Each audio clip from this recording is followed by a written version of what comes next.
Hey everyone, welcome to this week's episode of Around the Rink vlog. What you're going to see in this next segment is Dr. Jeff Leader and John Cara.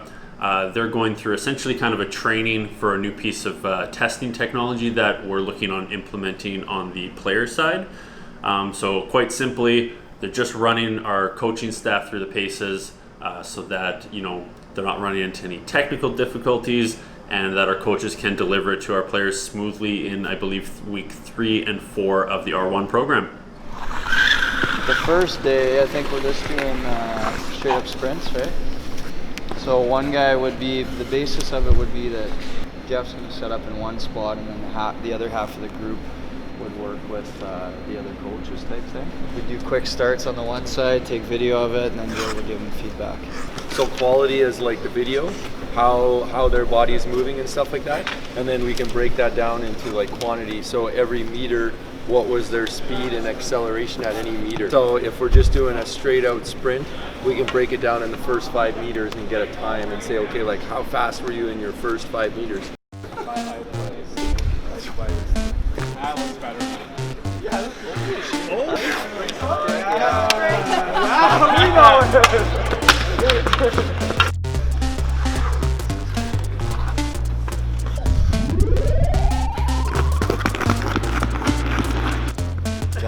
Got it there.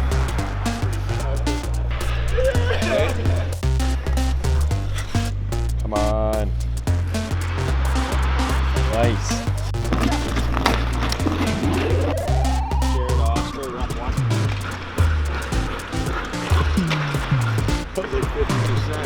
You got a knee brace on? No, absolutely. You got an ACL in your knee?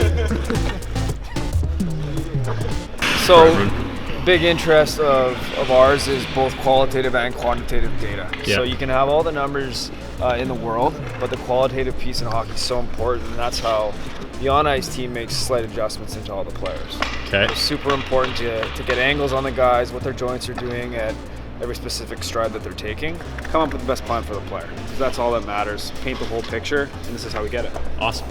All Stoichkowicz. He's fast. Kid's fast.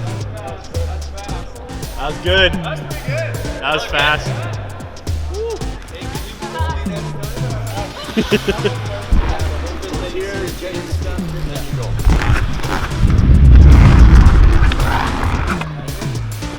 There you can see again, we did this before, that you see that spike and acceleration right at around that 11 meter mark.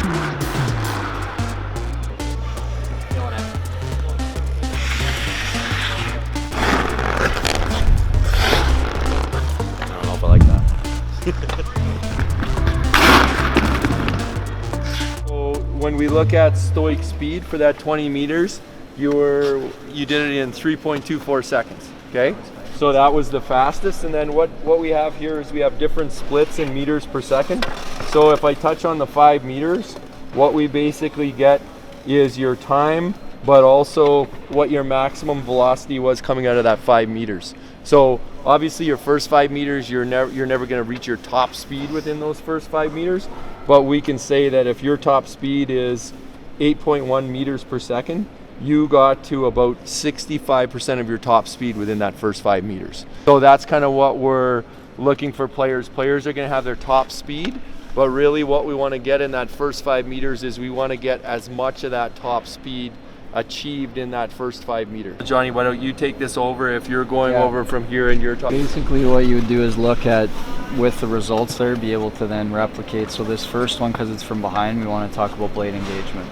Then we do a next one that would be a side view, and then within the side view we can show them. So if we're watching Stoich here or whatever, you can look at his blade engagement, so you can see how his foot comes down flat. Okay, and then he's able to he's a little bit slower in that transition, which leads to his heels kicking across his body, especially on the right leg. Okay, so his knees have to come all the way across. So basically by engaging that foot instead of the foot going out to the side, like that, if you can engage it, it'll allow you to drive straight ahead instead of the feet coming across. So that would be kind of feedback you could do, and you would just go through.